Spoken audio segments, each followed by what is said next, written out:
episode, we want to thank some of our Patreon sponsors. So thank you, Meredith, Britt, Alyssa, Juliana, Sarah, Rebecca, and Kim. We really, really appreciate you and the things that your support lets us do, like keep this podcast going.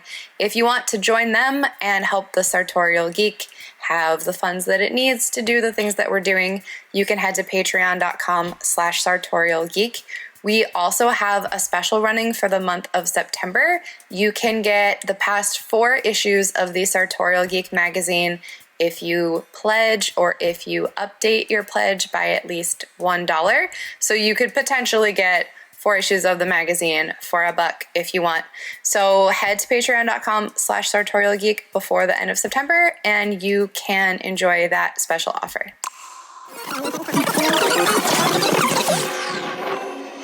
Hi, welcome to the Sartorial Geek podcast. I'm Jordan Ellis of Jordan Danae, and this is very fun. I have not only the co-editor Liz Crowder here. What's up, guys? But we also have Janelle from Badali Jewelry. Hello. Hello. I'm so excited to be with you guys. Thanks for being here. We haven't done a joint interview in like a year. This is so fun. No, that's not true. We did Joey. Oh, yeah, Joey's the only one that we're like, if we're not both there, it's trash. I'm so excited. We'll get to it, but Badali has so many cool licensed jewelry collections from fantasy novels that are way too long for me to read, so I'm glad Liz is here. I read them all. I'm actually reading Mistborn right now. Oh my gosh, it's awesome. So good. Whenever anybody asks where to start with Brandon Sanderson stuff, I say there. But see, I didn't. I didn't. I started with the Stormlight Archive. Is that what it's called? Yes. I started there, and then yeah, and then I liked them, and then I was like, oh, there's more. I should read this. So I'm halfway through Well of Ascension right now. Oh, it's so good. Just the second one. Yeah. I'm liking it so far. Good. Anyway, That's sorry awesome. to. I obviously hate talking about books.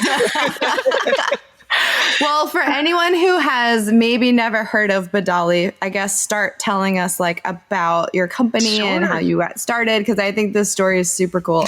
Yeah, so we have been around for, oh my goodness, we're going on, I think, our 20th anniversary or 21st of this incarnation of the business. We're a family-owned and operated company, and myself and my older sister, Elena, are kind of taking over the reins right now to rebrand us and bring us into the next fold. But what we are is basically a jewelry company that was that was founded by a big book nerd who raised book nerds. Even though we were all dyslexic, the only thing that we found we could read or stomach was sci-fi and fantasy. And because of that, he started making the One Ring of Power in about 2 years before the movies came out, and started selling them on this newfangled thing called eBay. And he was approached by one of his customers and asked if they were licensed. And that was 1998, 1999. Licensing of book entities was not a thing. And so my dad did the research, found out who held the licenses, reached out to Middle Earth Enterprises and said, hi, this is who I am. This is what I'm doing. Can we work together? And the people at Middle Earth Enterprises, if you ever get a chance to meet them, Frederica and her team are amazing. They were so kind and said, yes, we will work with you. That's amazing. And so that's where it all started, was thanks to the Lord of the Rings. And from there, the movies kind of, spurred sales a little bit. Because everyone started giving a shit. Yeah. Not just people like you and me. Like people like Jordan were like, oh yeah, people sure. like me was like, what is the story? Oh, it's a movie? Now I like it. And so, unknowingly, we set ourselves up for being in this amazing position where we're working with creators before it becomes a TV show or a movie or anything like that. But that's not what we were out to do. We were just a bunch. That's an amazing we were just situation. A bunch of book nerds who were just like, ooh, do you think? Okay, so we're working with Lord of the Rings. Do you think there's any way Robert Jordan would want to work with us. And he was still with us at that point in time. Yeah. And at that time, he had licensing with, I think it was Atlanta Cutlery. They decided they were done with it. And so Robert Jordan actually reached out to us a year later and said, do you guys want to work together again? That's amazing. And so we had the chance. I know you guys know our Wheel of Time license is retiring, but we actually had the chance to work with Robert Jordan as we designed the Aes Sedai ring, Matt Cawthon's Foxhead medallion, the Dream Crown Grill. It's amazing. A bunch of our core pieces before he passed. But I'm spitting out on which lines I'm doing. But we're a family-owned company that is run or founded by a jeweler that's been around since the 70s.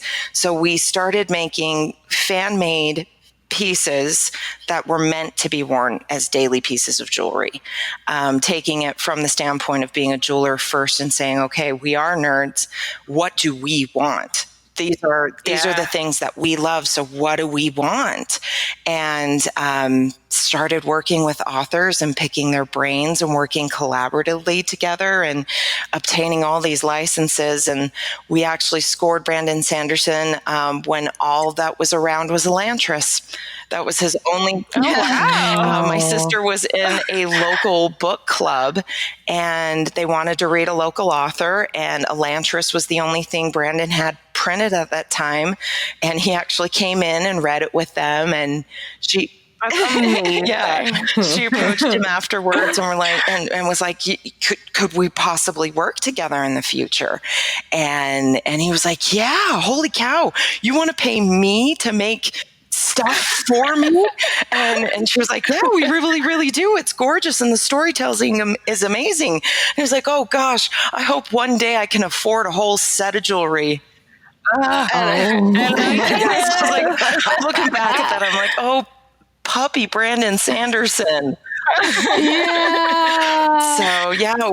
that makes me so happy. Didn't he finish Robert Jordan's books after he passed? Yeah. It is just it has been a strange small world of just like things colliding. As soon as we got Brandon, he is really who pushed us into the next level, because any author he could spare a second with, he somehow was telling them about us and how much fun he was having working with us and the things we were doing, and how much his fans were appreciating that we were making things that were made to last rather than fall apart.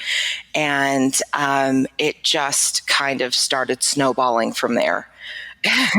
Do you also work with Patrick Rothfuss? Yep. I'm so jealous. That was one of those His snowball books effects. are like my favorite of the moment right now. Before him, The Hobbit has just been my favorite book from like the time I was like 4 on, and it has been unseated by Patrick Rothfuss. I can't pick favorites. I mean. I can. It is my favorite right now. It's just so good. It is. It really, really is. So that's kind of the family business. I actually fought working for the company tooth and nail for a really long time. And now I'm CEO. It was because I was young and I wanted my own identity and I wasn't going to work for the family business. And so I was working, I was a liberal arts major. I know, right? And so I was working for an accountant, and then I was working for a high-end home construction management company. And somehow I wasn't feeling artistically fulfilled. That's a struggle. That's a very real struggle. We're creatively, you're just not fulfilled. And then circumstances came about. I needed a job. My sister needed to bow out from working for the business. And so I started working for them, and then I started designing and making jewelry and realized that this is where I wanted to be. I do. I mean, working with family is always a little tough. when I say we're for a sure. family-owned company, owned and operated company, so I'm CEO, which means I kind of do all kinds of things. And then my sister is also in the office side with me. My mother just retired and she's helping us out. My father is our head jeweler. And then we have 3 other jewelers, and that's our team. Wow. So cool. And we're hand making all our jewelry ourselves. Everything from concept to creation is done in-house. We make all our own originals. We do all our own molds, all our casting, all our finish work. Hillary, who Jordan, you've met, she does all of our enamel work. Wow. It's so wild too, because hearing that, it's not like your pieces aren't affordable, which when you hear like completely created by hand by 5 people, you're like, oh my God, everything's going to be 6 figures. Like it's not, you can own these things, we which really is amazing. have been trying to find a happy balance with our price points of keeping it so that people who want something super, super fancy have that option, but also somebody who's got a 14-year-old niece or nephew who is just starting to fall in love with books and they want to encourage them and they don't want to spend a fortune, can buy something for $25 and just give them that little bit of encouragement to keep reading. It's amazing. It's so great. I love that. What's your favorite piece to make? Okay, so this is just totally narcissistic, but it's the Miskatonic University class ring. I designed that one, but also just because now I'm going to name drop like such a nerd. Do it. So I was able to sell Wil Wheaton one. And oh my God. I was all alone at my tiny, terrible little booth at Dragon Con, one of our very first years there. And nobody else is in the dealer hall. And Wil Wheaton walks up to my booth. And I'm like, Janelle, keep your shit together. Just keep it together. You know who he is. Just calm down. And so I'm like, hi, let me know if you need any help. He's like, oh yeah, cool. And then I see him get snagged by the Miskatonic rings. And then he takes off his gold Starfleet Academy ring and puts it on. And I'm like, holy shit, Wil Wheaton's at my booth. He's putting on my booth. And then he bought it. And because of that, he has come back to our booth again and again and again and again and has just taken on this kind of, I don't think he's doing it on purpose, but he's kind of done this quiet campaign of people finding us because of him wearing our jewelry. Oh, that's so sweet. And then also I did get a hug Guillermo del Toro, and all of his Oscar pictures for Shape of Water, my ring's in it. Oh my God, that's amazing. It was just so bizarre that cool. Finding that connection of like my nerdum and fandom mashing up with these other people that I admire so much blew my mind. Yeah, for I think sure. that's something that's so cool about your company too. Like Liz and I talk about books a lot, and it's way more Liz talking about books than me. Never shut up. But there really, really isn't a lot of book merch. Like if you're a book fan, sometimes the publisher will have like a tote bag with the cover on it or something, but you really can't get like there's like Lord out of the Rings. And And that's where all the librarians go. There's like one shop. Yeah, there's not and then like bookstores will do little like end caps that have like enamel pins and bookmarks and stuff, but I've never seen like high quality jewelry that's like from the story. As far as I know, cool. I think we're one of the only licensed literary jewelry companies out there. Amazing. We know what it is to be creators, and holding the licensing rights are really important to us, because we've had people walk up to the booth and they ask us if we can do a one-off here or there from things like especially Harry Potter, it's just we appreciate the desire for something custom like that, but where we hold licensing with other authors, we can't do it. We don't want to step on anybody else's IP or licensing rights, because we know there are people out there who have it. And then we've got a lot of friends who work with those entities too, like Allison from Rock Love. Love her so much. Totally. She's kind of my hero. Yeah, she's great. We do too. She's fantastic. But I totally agree though. Like once you're in the world, you're like, no, I have an actual business relationship with these authors. I'm not just gonna like go behind their back and make something now. You know what I mean? Like that's not how it works once you're doing it the way you're doing it, which it's been so incredible to actually also have the clout to be able to say, yes, the author has seen this, they're aware that it's happening, and they've approved it. They've either worked with us hands-on to make sure that we're getting their vision out there, or they appreciate and approve our design concepts. And honestly, as a fantasy reader myself, like just being a fan, that makes me want to buy it more. Yeah. It just feels like an extension of the book or the author somehow. If that's what we were kind of hoping for. Before we really focused on the literary side of things, we had, we had tried a few other veins of entertainment, and it didn't really pan out for us. And finally, we realized it was because of the passion that we were pouring into the literary entities and the passion that already exists in readers. We're pretty passionate people, and that desire to hold a tangible object from the world that you're immersed in is really, really a strong one. Especially because it's just all in your imagination, and then to have something tangible just feels bizarre and wonderful. Like when I physically went to Hobbiton, like I know it's from the movie. I nearly cried. Man. I've seen this in my head so many times. I've seen it on like the television screen so many times, and now I'm like actually standing here and I can like touch. You're not supposed to touch the door, but I did on accident. It was insane.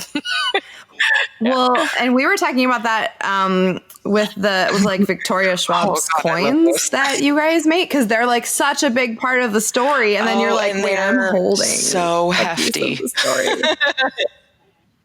That's literally what Liz said. She was like, this is heavy. Especially Royal London. That one looks like it should be very light because of the color. It's because it's a solid sterling silver coin, and there's a red ceramic plating on top. So it's got this look that it looks like it should be lighter weight, and then it hits your hand, and silver's a heavy metal, and like a deceptively heavy metal. And so it hits your hand and you're like, that's kind of magic in and of itself. Yeah, it's dense like a fruitcake. Yeah. Oh, and then we should just talk about this because it's the one book I can talk about. You do graphic novel-y stuff too sometimes, because the Bitch Planet stuff, I think I like knew about Badali, and then someone was like, oh my God, there's non-compliant jewelry. It's like, well, now I need everything. Oh my gosh, working with Kelly Sue and the whole Milk Fed team and Valentine she's mine too. And hero. It's so weird, like sitting and talking to her and getting emails from her, because I'm like, what is my life? We are working with Bitch Planet. We have an existing line right now that includes non-compliant necklaces, earrings, boot tags. The boot tags, I freaking love the boot tags. We just came out with the Elorian lips, which is kind of the war paint they put on with the lipstick. Oh yeah. I have those. That's what I got from you. Actually, there is a new piece that's going to be coming out this fall that I really can't talk about. But Oh my gosh. I'm so excited.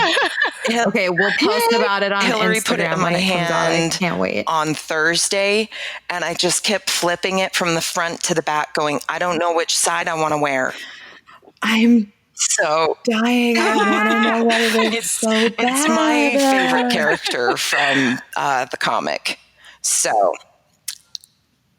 Oh my God. I'm going to do some research and figure out who that is. All I'll say is her comic where she is being confronted with the fathers of Earth and they're asking her to look in the mirror is my favorite. Yeah. Yeah. Oh man. Oh my gosh, I'm so excited. Yes, we have been things? so lucky to work with a company called Stranger Comics. They've got a comic out called Niobe. Yeah. Oh, I know they these were just guys. picked up by HBO. The entire Sunday universe, which is the universe that Niobe is from, it has been picked up by HBO. They have a showrunner. I am so excited for this to be picked up. If you guys haven't looked into it, I highly recommend it. I have the giant. I have like the giant. I don't know what it's called. It's a real big book. It's probably the real big book. I'm not gonna. It's too early in the morning. It's a big book. It's a giant book of their comics. Yeah, we'll just leave it at that. But it's awesome and beautiful. But I don't know what you're talking about. I haven't looked at 7. I'll bring it to you, and then you'll know. It's beautiful, and I cannot wait to see this story being told by HBO. They've got the budget to do it right, and boy, howdy, they best do it right. I think this is something I didn't really realize, but until we were talking, I feel like everyone should like follow you guys and see who you're working with, because like everything that you have aligned with has turned into something huge. Oh gosh, no, so just follow Badali, you guys. My imposter syndrome wasn't bad before. No. We've been extremely fortunate to work with extremely talented and kind, giving individuals. I will say that full out, and I think because of that, their friends who tend to be extremely talented, kind, giving individuals want to work with us. So it has started this kind of amazingly beautiful relationship with the literary world and us, and I am so grateful for it. But that's a testament to all of you. You know what I mean? That's a testament to the authors and their circle and how great and talented they all are. And then that's a testament to you guys that you've been around for so long and have this like growing circle of like undercover fans who are just out there. We have seriously been such a grassroots run company. But basically our only mode of advertising over the past, it's 20 years now, has been going to conventions and actually meeting the people who are interested by our products and building a relationship from there. I've watched kids grow up. That's the strangest part is doing conventions. I've watched babies turn into adults, and it's oh my goodness. it is. It's not a way that I would recommend anybody grow their business, but we have been fortunate enough that we've survived that long to grow our business this small way, and so we're so excited to bring it into the next launch of being able to have that same relationship just with more people over a digital stance. I also think what's amazing about books is that they can become dated, but it's just so much harder. So, like, if it's a TV show, you can like look at it and be like, "Oh, I can tell when this came out." But with literature, it is. So, so babies can like it, and new adults fans can are like born it, and every single day. In between. Seriously. That's so cool. Thank you. I love everything that you guys do so much. This is my favorite. Do you have any more burning questions, Liz? Me? No. I feel like, Cool. I mean, we've I can hit let it all slip the key points, and I that the love it. Rings of Men are going to be coming out this fall.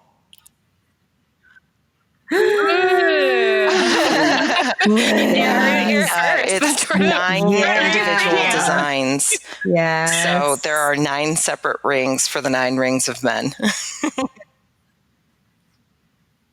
I feel like our Instagram is just going to become a Badali fan account. Just like posting all these new things. The majority of the rings were designed by one jeweler, Ryan. He has been with us the longest. He's seriously, he's the heart of our company. But he is so insanely gifted of just being able to take like a feeling and then make it into a ring. So since we were limited, we've only got really 2 names for the Nazgul, the Witch King, and then his first commander or second command. I can't remember which it is.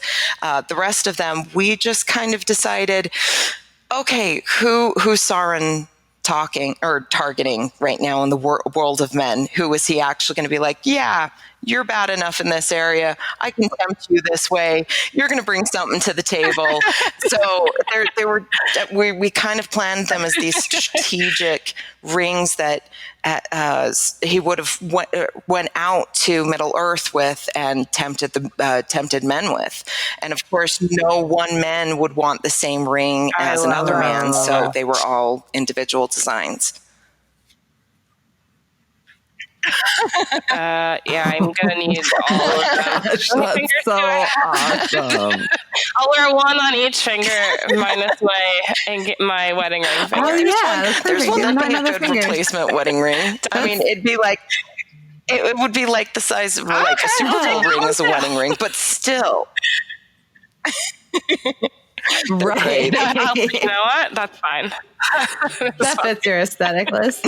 Yeah, definitely. Super Bowl ring definitely fit my sports. Oh man, I'm so excited for all this stuff. Yeah, it's so rad. Buy it all. Well, that's a perfect place to go now. Where can everyone buy all of the jewelry that we've been talking about? You can find us at BadaliJewelry.com. That's BADALI jewelry.com. We actually are going to have a brand new look rolling out sometime this fall. So if you see the website go from a black background to a white background, fear not, you're in the right place. We just updated. Wonderful. That's awesome. And then you guys are on all the social medias at the same name, right? We're on Facebook, Instagram, Twitter, Pinterest, I believe. I think we've got a Pinterest. Yeah, you do. Yeah. I think you are. I think I've seen it. Yeah. That's so awesome. Yes, everyone, please go follow. And buy them and then take pictures and show them to me and then you'll match me and Liz. Yes, you will. I love to see people's pictures online. So awesome. Please tag us. It's at Badali Jewelry. We love seeing that and we love reposting. So please do that. Oh, thank you. Thank you so much for chatting with us. This has been awesome. This was delightful. Yeah, thank you all for listening too.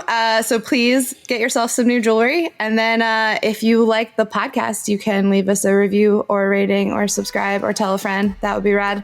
And have a great week, everyone. Yeah, stay nerdy. Bye. Bye.